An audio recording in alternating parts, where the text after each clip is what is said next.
nessa quinta parte, na verdade, é quinta parte aqui desse nosso estudo maravilhoso, essa pérola da graça de Deus que está abrindo o seu conhecimento. E existe uma palavra no livro de Jeremias, no capítulo 33 e versículo 3, onde o Eterno fala assim: clama a mim e responder-te-ei, e anunciar-te-ei coisas grandes e firmes que não sabes, secretos, ocultos que não sabes. Você já ouviu falar na Cabala, ou para alguns Cabalá? São secretos, segredos, ocultos, que muitos não sabem. A igreja cristã não sabe, mas nós judeus sabemos. Os rabinos, os cabalistas sabem muito bem. E para quem acredita em Yahushua, em Yeshua, vai entender essa parte cabalística. O que é Cabala? É iluminação, não é? É a visão espiritual, mística, o mundo espiritual, não é?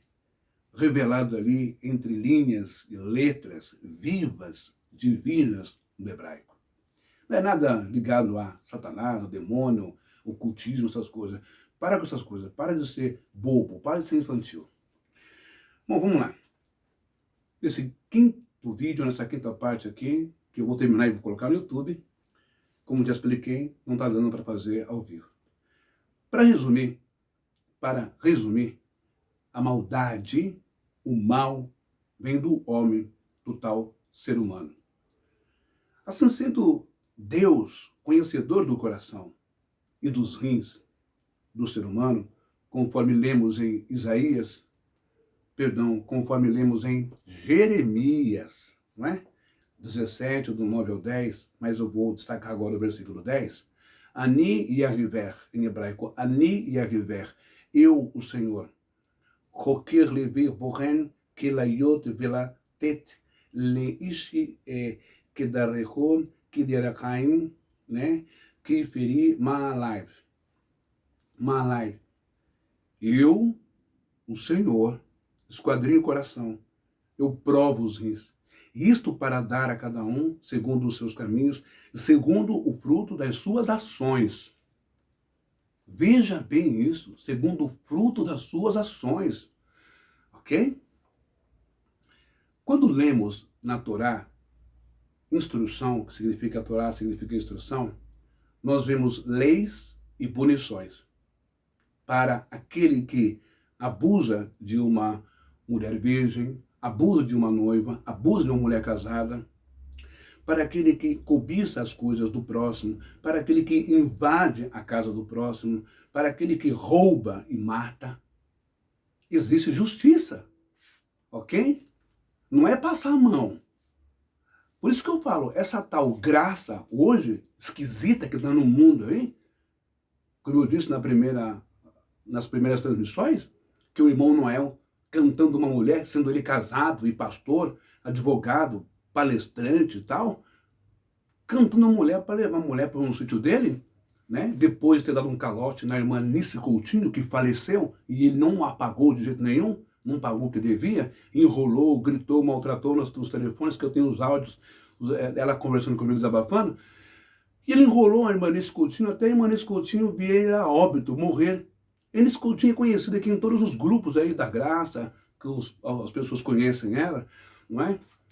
E eu falo em nome dela porque eu tinha e tenho um carinho por essa irmã. Uma mulher de Deus, que falava das coisas de Deus, não é? Um carinho com respeito, diferente do seu, viu, o Noelzinho, né? Esperou a mulher morrer. Quando soube que a mulher morreu, deve ter dado pulos de alegria para não sofrer processo e não ter que pagar o que devia para a irmã Nice Coutinho, né?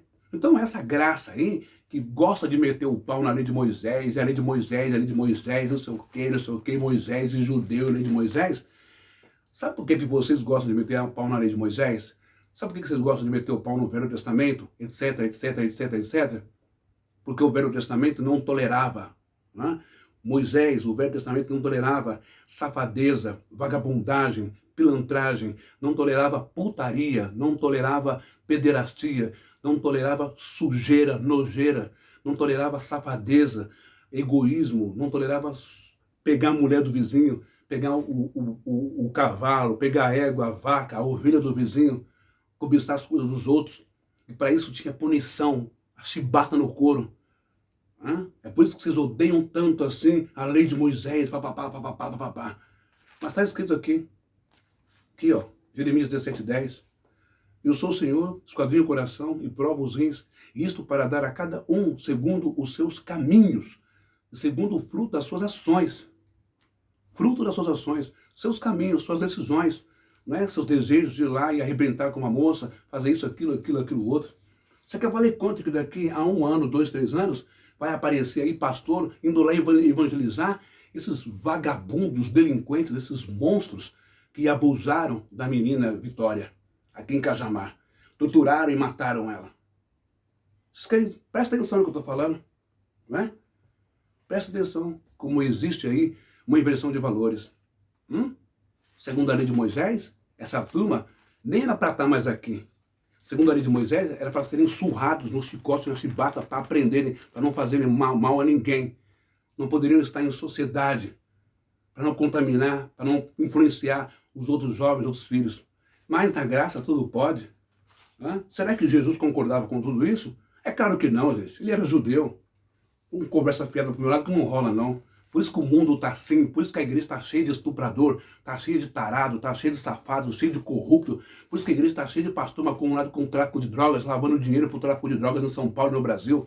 E com conversa fiada pro meu lado, para com isso. Vamos lá então. Quando lemos na Torá, instrução, nós vemos leis e punições para aquele que abusa de uma mulher, para aquele que cobiça as coisas do próximo, aquele que invade a casa do próximo, aquele que rouba e mata. Ou seja, Deus dá a cada um segundo as ações e caminhos dos seus frutos. E quais são os frutos da carne, gente? Vocês conhecem a Bíblia aí, o Brito Radachado do Novo Testamento? Estou falando com o público crente, com o público evangélico. Eu estou jogando na cara de vocês, na face de vocês, o livro que vocês têm, que é a instrução do Novo Testamento para vocês. E vocês ignoram tudo isso para ficar batendo palminha para Débora Miranda, para ficar batendo palminha para Edir Macedo, palminha para Valdemiro, palminha para João Ribe, palminha para Estevão Hernandes, Sônia Hernandes, palminha para Samuel Ferreira, para Manuel Ferreira, palminha para José Wellington Bezerra, palminha para Malafaia. Quando é que vocês vão bater palminha para Jesus Cristo? Quando é que vocês vão bater palminha para Yahshua, para Yeshua, para o Eterno, palminha para a palavra dele? O que Paulo vai nos falar sobre frutos da carne? Lembrando? Que darikon, que darikain, que feri malaf. E isto para dar cada um segundo os seus caminhos, suas decisões, segundo o fruto das suas ações. E quais são os frutos da carne humana? Lembrando Jeremias 17, que vai dizer o quê? Enganoso é o coração, mais do que todas as coisas, e perverso. E Jesus está refutando isso, está falando isso, ok? Paulo vai ensinar para você aí, que é crente, né? Os seguidores de Paulo, os devotos de Paulo, os que colocam Paulo acima de Yahshua, de Yeshua, de Jesus, né? Parece que foi Paulo que morreu na cruz, parece que foi Paulo que ressuscitou, não é isso? Porque Jesus não vale mais nada. Né? Uma coisa é o Jesus Nazareno, outra coisa é o ressuscitado. Daqui a pouco eu vou inventar que tipo de Jesus? Um outro Jesus cósmico? Qual é que é de vocês? Cada hora é um Jesus? Um Jesus que lhe convém a cada um, não é? Paulo escreve aos Gálatas, no capítulo 5, e versículo 19 a 21. Em grego. Panera de stintan ergates, sarcos ratina restin, porneia, a catarsia, a seugeia. O que Paulo está escrevendo aqui aos Gálatas em grego? Porque as obras da carne do coração humano, condenado, revelado, exposto por Deus em Jeremias 17, né? São conhecidas. Olha aí, está muito claro. Não são as obras do capeta, não são as obras do demônio, não são as obras de Satanás, do falso Lucifer, não são as obras das entidades malignas, das religiões de matriz africana, não são as obras de demôniozinhos que caem, demôniozinhos que recebem cachê na Universal e na Mundial e na Renascer. Não são esses demôniozinhos que a gente pega em qualquer esquina, em qualquer comunidade e dá uma cesta básica, não. As obras são da carne, é do ser humano, é da pessoa, ok? São conhecidas como prostituição, impureza, lascívia, e aí vai, discórdia, né? Se você pegar o capítulo 5 lá de Gálatas, aqui foi só uma parte, roubo, homicídio, etc, tudo vem do coração humano, aqui da mente humana, como Jesus vai nos dizer daqui a pouco, você vai ver. Então, até aqui, aprendemos que a culpa das coisas ruins deste mundo nunca foi nem de Deus e nem de Satanás, do diabo. Mas é nossa cabeça, do ser humano. Mas nem tão pouco da mitologia, da caixa de Pandora da mitologia grega. Bom, sabemos então que o mundo, né, o mal que está no mundo é o próprio homem. E não o mundo, planeta, terra, água, fogo, ar, não é? Os 4 elementos, nem a criação, nem a natureza, nada disso. Que é o causador do caos, da tristeza do ser humano. E é aí que entra a questão do Deus Todo-Poderoso, os anjos da guarda, etc.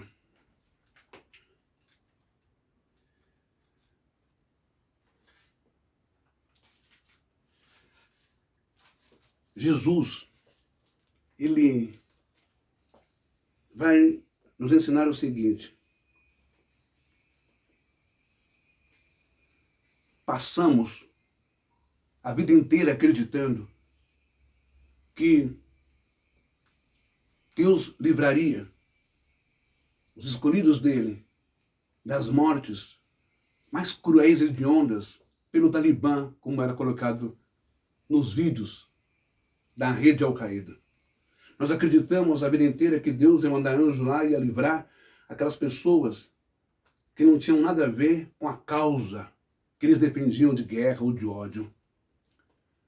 Pelos jihadistas, degolando pessoas ao vivo, decapitando, sabe? Misturando tudo, a fé muçulmana, misturando a Sharia, não é?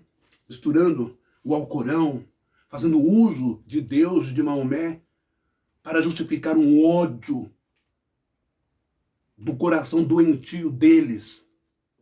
Assim como também muitos que publicaram aqui no Facebook e no YouTube imagens de bandeira de Israel esmagando, não é? Uma águia esmagando um rato, representando a Palestina, a bandeira da Palestina.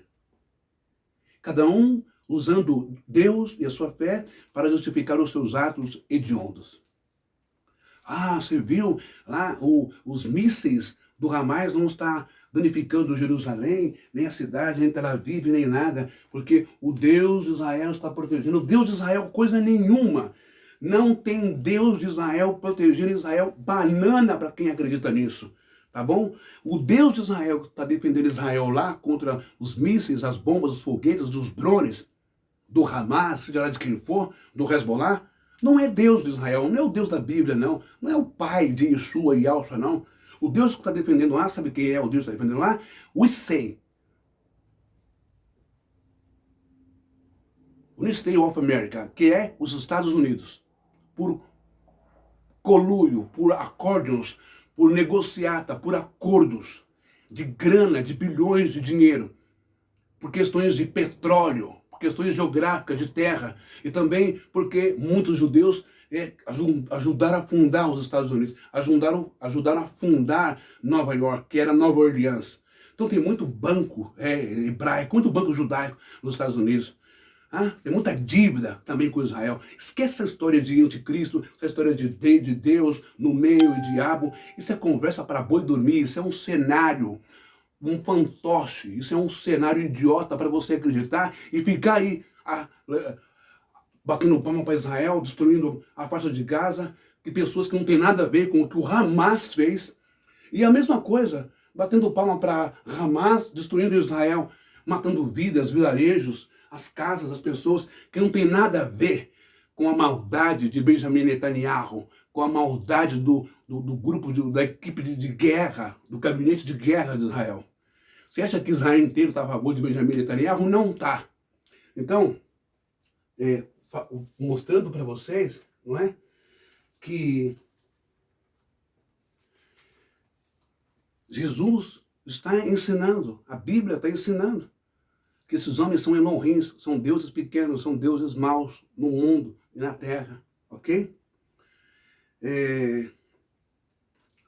Por isso que nós temos que tomar todo o cuidado possível em ficar acreditando nessas coisas, acreditando nesses homens, nesses políticos. Por isso que a igreja mentiu para você o tempo inteiro, enganou você o tempo inteiro. Jesus, ele vai nos dizer assim. Jesus vai fazer uso deste salmo, Tehilim hebraico, que é 82, o cântico de Asaf, levita do tabernáculo, jogando na cara dos fariseus, quando questionam a deidade de Jesus. Que história é essa, você dizer que você é o filho único de Deus unigênito? Que você e o Pai... Que história é essa? Isso é uma blasfêmia, rapaz. Mas Jesus diz para eles, em grego, apeketren autais ho Jesus, o que estem gigramenon, então nomon rimon koti egon epatel esten. Jesus está dizendo para eles, não está escrito na vossa lei, na vossa instrução, eu disse, sois deuses, vós sois deuses. Jesus está fazendo uso desta passagem aqui no Salmo 82, que é o Salmo de Asaf. O Salmo de Asaf vai dizer assim, no capítulo 82, do versículo 5 ao 6. Ani, eu, em hebraico.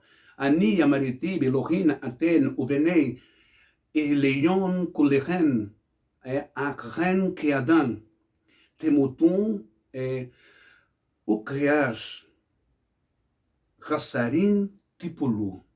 Ou seja, eu disse, vós sois deuses, e vós outros sois todos filhos do Altíssimo, todavia como homens morrereis e caireis como qualquer príncipe. Ou seja, a reunião, Deus se reúne na congregação ali, né, para julgar com os deuses, para julgar, há um julgamento ali. Na cabeça do evangélico, do pentecostal, na cabeça da crentaiada, eles estão acreditando que o Eterno da sua morada desceu e se reuniu numa corte onde todos os deuses, os deuses pagãos, né, os deuses romanos, os deuses suméricos, os deuses, os Anunnakis, os deuses do Egito, os deuses da Grécia, toda a deusada ali, nesse julgamento, sentado ali. E o Eterno, não é nada disso, não fantasia as coisas. Gente, o mundo de Harry Potter é só lá no cinema, tá bom? O Mago Merlin, essas coisas, é só nos contos dos irmãos Grimm, lá na Inglaterra, na Alemanha, entendeu? Branca de Neve, os Sete Anões, a Guerra de Titãs, Perseu, né? Essa coisa, e o Raio e o Trovão, é só na imaginação, só na ficção, né? Com base nas mitologias. Não viaja na maionese, não, é isso que eles querem que vocês acreditem, tá bom? Bom, então é assim, essa reunião aí dos deuses, Por quê? Porque a palavra Elohim significa Altíssimo e também significa deuses pagãos que não existem e também homens, profetas, juízes, anciãos, reis, imperadores. Então estava todo mundo reunido ali, né? Porque ele vai dizer, olha só que interessante, ó, está aqui no hebraico, Ani, Amariti, Elohim, Ateno, Venem, Elion, Ekulehen, Ahen, Keaden, Tumutum, Ukriash, Riadar, Ukriashde, Hassarim, Tipulu, eu disse, vós sois deuses, e vós outros sois todos filhos do Altíssimo. Porém, todavia, como homens morrereis. Então, quando você vê grandes homens na Bíblia tomando atitudes que contrariam a mensagem da Lecar que desceu do céu espiritual, não mata. Eu, Jeremias, Ezequiel 18, eu não tenho prazer nenhuma na morte, nem do ímpio, nem do iníquo, mas antes que ele se arrependa do seu mau caminho, siga. Mas quando você vê o homem falando assim, ó, vai, assim diz o Senhor, tudo é usando o nome do Senhor, usando o nome de Deus como a bandeira, o carro abre alas desse grande carnaval de carnificina e genocídio, de intolerância étnica, de intolerância religiosa. O auxílio do Senhor vai e mata, arrebenta como habita, preserva os meninos, preserva as meninas, virgenzinhas, delícia, virgenzinha maravilhosa, cocotinha, como dizem, né? Preserva elas para os seus deleites. Mas as moças que já tiveram namorado, noivo ou casadas, pode matar. Quem nós quer é virgem, purazinha, né? E os meninos, matem todos eles. Bamidbar, Números 22 e 23. Isso não foi Deus, não foi o Eterno. Vou provar para você a essência de Deus de verdade ainda hoje aqui. Você vai ver isso aqui, ó. Você vai ficar boquiaberto. Ninguém nunca teve coragem de falar isso para você, não vai falar. Tá bom? Mas isso aqui vai responder às suas orações que não foram respondidas. Porque você foi induzido. Você foi ensinado errado. Tá bom? Então, como homens morrereis. Todos morrem. Moisés morreu, Josué morreu, Davi morreu. Tem algum vivo aí? Não.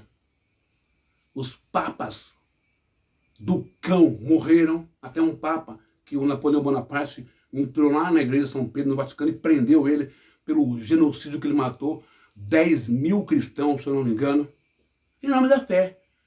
A tortura, né? Bom, a Inquisição, todos esses crimes, porque são deuses humanos, mas que você pode derrubá-los.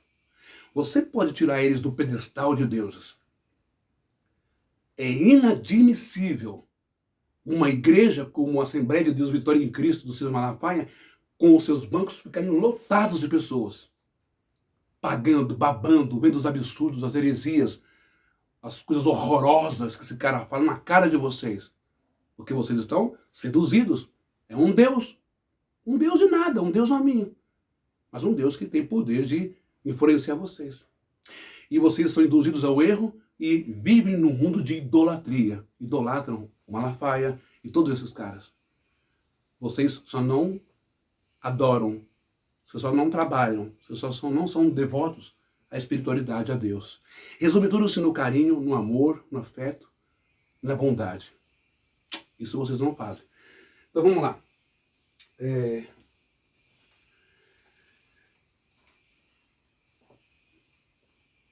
Jesus, então, joga na cara deles que o Salmo 82 fala que eles são deuses.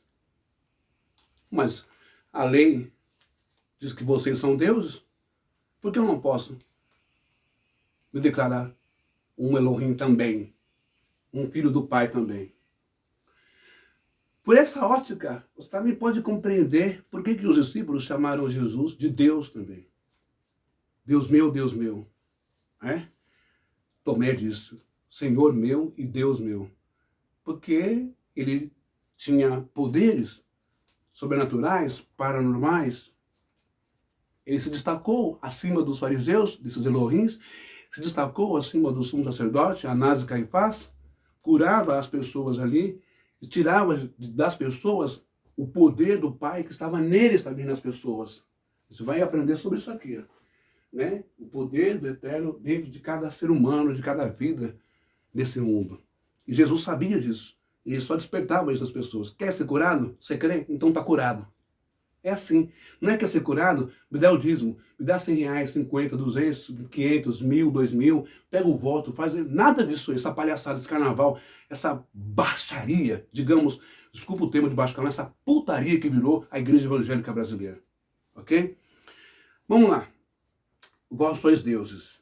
Ele joga isso na cara deles. Resumindo, o ser bom, puro, bondoso, amoroso, misericordioso, poderoso, nada mais é do que o nosso espírito em ação, em cada verbo, vocábulo, palavra, termo, desses que eu citei aqui, em atitudes, em prática, em obras, em o fazer, em o realizar, não é? Então, o Deus Todo-Poderoso, na verdade, está dentro de você, de mim, de cada um de nós, para o bem, quando nós assim fazemos o bem. Quando nós matamos a fome de alguém, matamos a sede de alguém, quando nós mudamos e transformamos a vida de alguém, quando nós sabemos aproveitar o cargo público que nos é conferido por credibilidade, por eleição pelas pessoas. Então, temos uma gestão poderosa, maravilhosa. Então, podemos ser assim um Elohim para o bem, para nossa cidade, o nosso estado como governador, nosso país como presidente, né? Para o país como deputado federal, para as regiões de uma cidade como deputado estadual, como vereador, não é? Para os municípios. Podemos fazer leis, projetos, emendas, PECs, tirar aquilo que não presta, que é ruim, que escraviza o povo, que acaba com o povo. Podemos ser honestos, justos, podemos ser Deus nessa hora, podemos ser poderosos nessa hora. Porque se nós ficarmos esperando Deus sair do tal trono e vir no mundo e pegar o Lula, e pegar o Bolsonaro, e pegar o Zé Dirceu, pegar, enfim, né, o Pezão, pegar o Cabral no Rio de Janeiro, pegar o Eduardo Paes, não vai acontecer. Se nós ficarmos esperando Deus descer do trono e mandar anjo, dar um sarrafo no Edir Macedo e parar com a pilantragem de devolver o dinheiro para o povo da igreja que ele roubou, tanto ele quanto o Malafaia e os outros, e o Valdemiro, não vai acontecer. Isso não vai acontecer. Essa responsabilidade é sua, é minha, é nossa, que estamos aqui no mundo físico, sustentando esse bando de Elohim, vagabundo, nojento, que não presta. E que não muda a história do país. Não muda.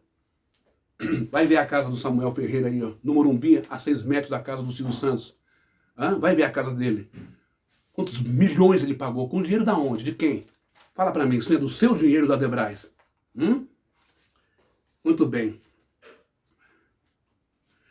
Foi de propósito a criação do Todo-Poderoso, que abriu o Mar Vermelho, que derramou as pragas, as 10 pragas do Egito, que abriu o Rio Jordão, que mandou Noé construir uma arca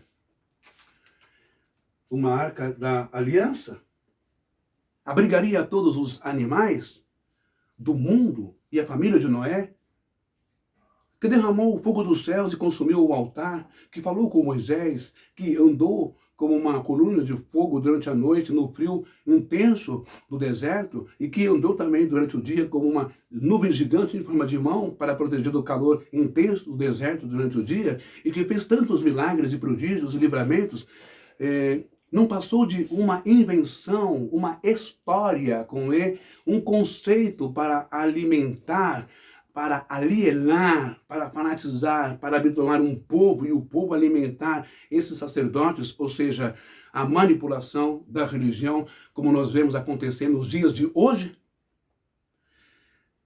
Porque fica a todos nós a pergunta de Elie Wiesel, onde a pergunta não, a resposta dele fica na nossa mente até hoje, não é? Quando lá no campo de concentração ele vê 3 jovens sendo executados, ele, crianças e adultos, enfim, toda a comunidade judaica ali, os soldados nazistas, né, colocam 3 jovens em cima de caixotes, colocam a corda de enforcamento neles, os 2 morrem rápido, mas o terceiro leva meia hora para morrer, né, se debatendo, e morre.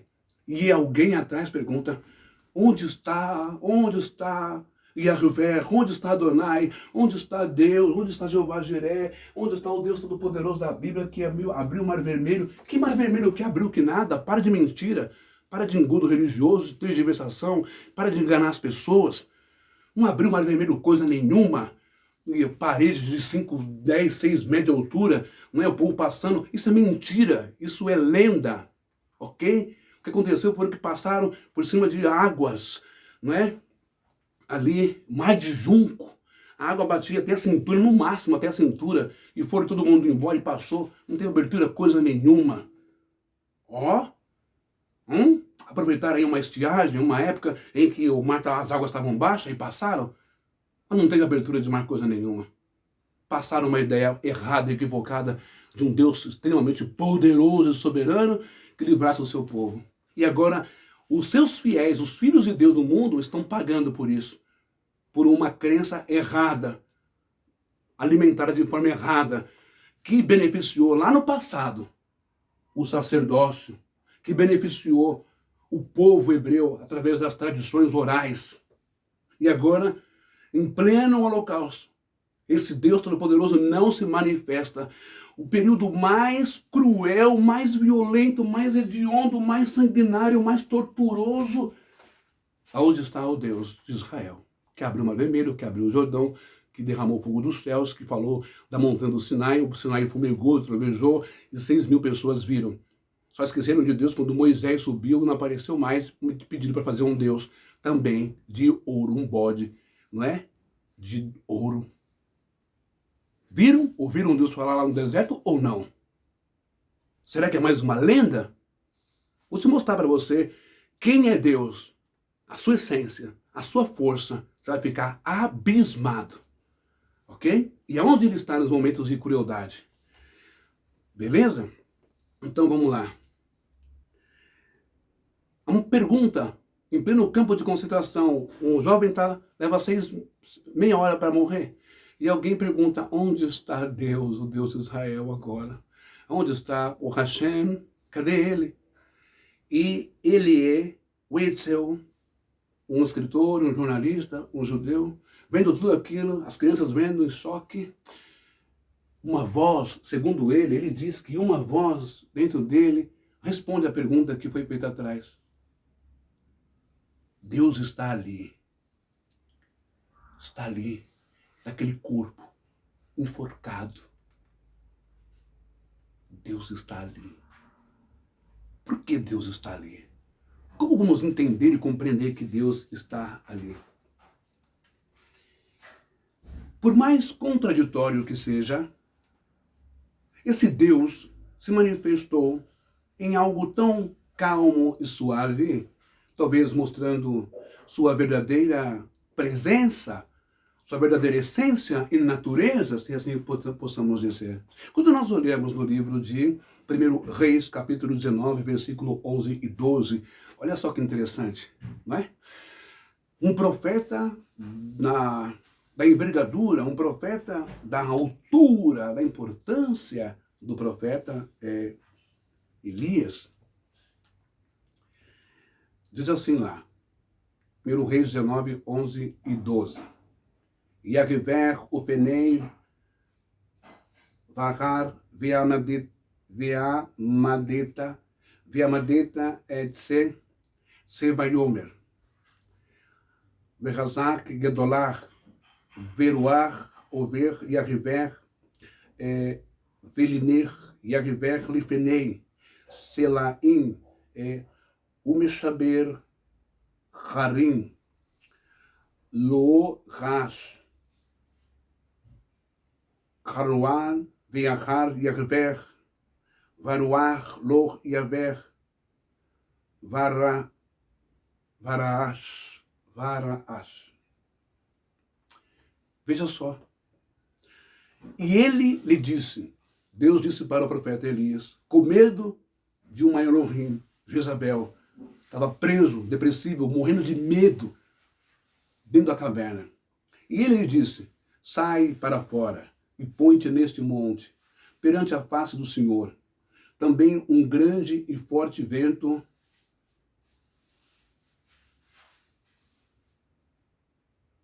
fendia os montes e que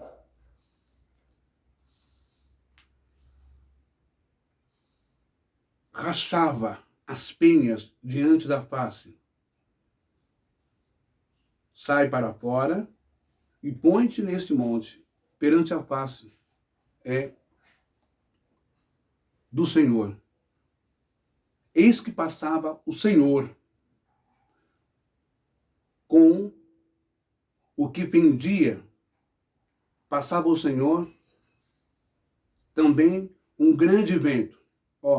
Eis que passava o Senhor também um grande e forte vento que fendia os montes e quebrava as penhas diante da face do Senhor. Porém, o Senhor não estava no vento. Presta bem atenção. O Senhor passou por onde estava. Sai para fora que o Senhor vai passar, Elias. Isso ser medroso, covarde, deixa de ser cagão. Sai para fora. O Senhor vai passar. E passou o Senhor. E nessa hora passou um forte vento que quebrava as rochas, abria as penhas, aquela coisa estrondosa. Mas olha o que diz. Porém, o Senhor não estava no vento. Né? E depois um terremoto. Também o Senhor não estava no terremoto. Aí vai dizer, Viahar e a river, vaeshlo, este é harashi é viahar, dakar, demamar kol raish. E depois do terremoto, um fogo. Porém, também o Senhor não estava no fogo. E depois do fogo, uma voz mansa e delicada. Olha o que diz o hebraico, uma voz mansa e delicada. Deus estava no furacão, no vento forte, no El Niño, no Dória, nos furacões, nos tornados. Não. Que quebrou as rochas. Pá! Não. Deus também não estava no terremoto, que sacudiu e arrachou montanhas, e desterrou, e caiu ribanceira. Enfim, não. E Deus também não estava no fogo, né? Que veio aquela coisa, nas explosões, no show pirotécnico, de vulcões, etc. Deus não estava nisso. E onde Deus estava então? Em uma voz mansa e delicada. Então quer dizer que a construção de um Deus terrível, de um Deus que abala, de um Deus que causa inundações, maremotos, de um Deus que faz aquele estrondo todo, não passa de ficção, não passa de invenção, não passa de conceito para colocar medo nas pessoas? Temor nas pessoas? Por que os hebreus no deserto não temeram esse Deus Todo-Poderoso? Nem lembraram dele, que fumegou do Monte Sinai e falou, eu sou o Senhor Deus de Israel, do vosso pai, Deus de Abraão, de Isaac e de Jacó, papapá. Poxa, se o monte fumegou, você está vendo raios e nuvens lá, e ouviu uma voz dessa, meu Deus, eu mijava nas carças. Se não fizesse outra coisa, também o número 2, ficaria com uma semana, um mês com aquilo na cabeça. E agora Moisés sobe e eles não têm medo, por quê? Quem era o Deus de Elohim aí do povo hebreu? Era o Eterno, a entidade? Ou era Moshe? Vou repetir de novo, uma vez eu liguei para a faculdade de Jerusalém, Israel, né? Embora já estive lá uma vez na vida, há muitos anos atrás, e a funcionária falou assim comigo, que eu queria aprimorar o meu hebraico, o meu idioma. E ela falou assim, fez perguntas, tal, falou uma coisa horrorosa, que eu não vou falar aqui, já falei em outros vídeos meus, não é? Quando eu falei que minha mãe era negra, ela falou assim, nossa, que coisa horrível. Enfim. Bom, e quando também ela falou assim, você sabe o significado do nome de Moshe? Falei, sei. Aí falei o significado do nome de Moshe, aquele que é tirado das águas. Ela falou assim, você sabe o nome de Moshe ao contrário? Falei, não, nunca parei para pensar sobre isso, o nome de Moisés ao contrário. Sabe o que ela falou para mim?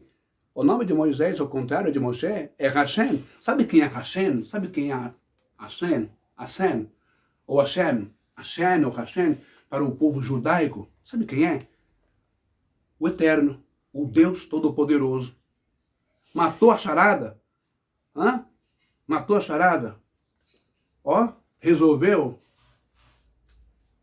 Entendeu aí esse quebra-cabeça de jogo de palavras? Então quer dizer que para o povo hebreu estava no deserto, o Deus, o Elohim deles, o Eloquim deles, não era uma entidade. Era Moisés? E aí? Não é uma novela? Vale a pena ver de novo? Que não vale a pena? Não é um ciclo vicioso histórico de religião? Judeus adoram Moisés.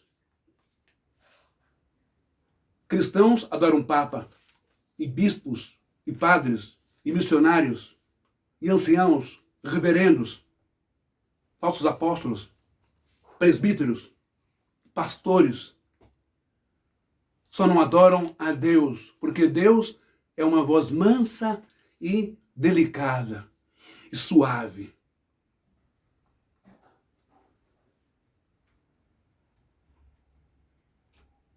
Jesus vai dizer em Mateus 11, 29. Podemos então deduzir que o Senhor é calmo e delicado, calmo e suave. Mateus 11, 29, em grego, arateton, zigon, mou, epirrimas, kai, matete, apemoroti,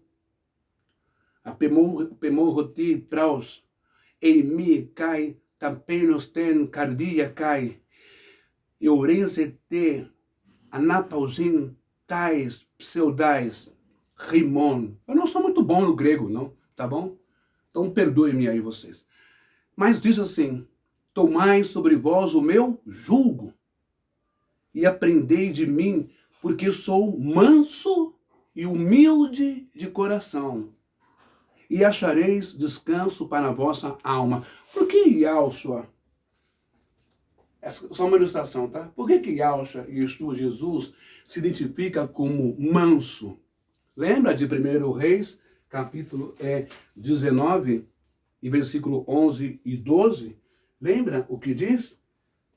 Eu não sou terrível como o terremoto, eu não sou terrível como o vendaval, como o vento, como o furacão, não sou terrível como os grandes incêndios, não, como um vulcão que explode.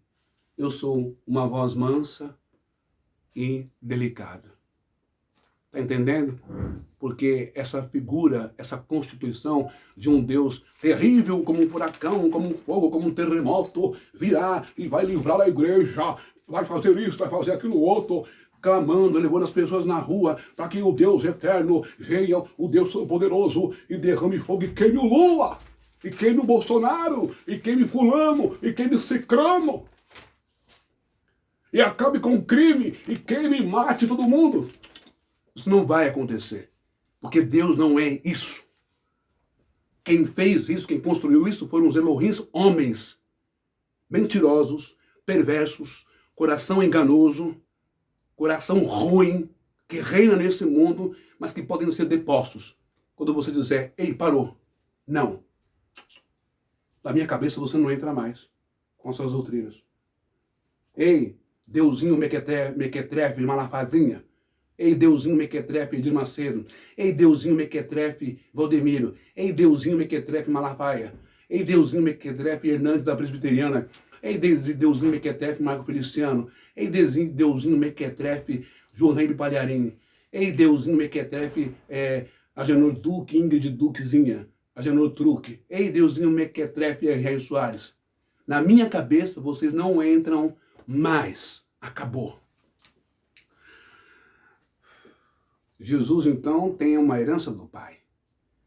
Tomai sobre vós o meu jugo e aprendei de mim, porque eu sou manso e humilde de coração, e achareis descanso para a vossa alma.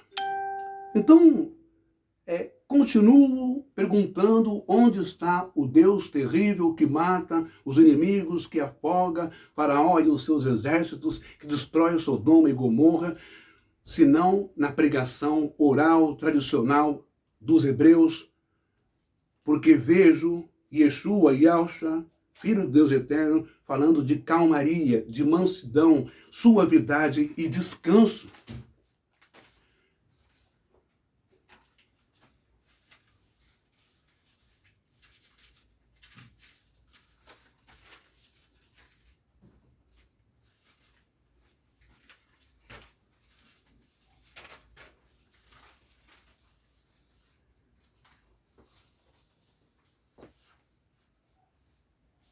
Vou encerrar aqui essa parte e volto dando continuidade agora para a gente avançar e você aprender sobre isso aqui. Você vai sair hoje, você vai ficar muito abençoado e muito grato, muito feliz. Você vai se libertar desse jugo religioso das igrejas no Brasil.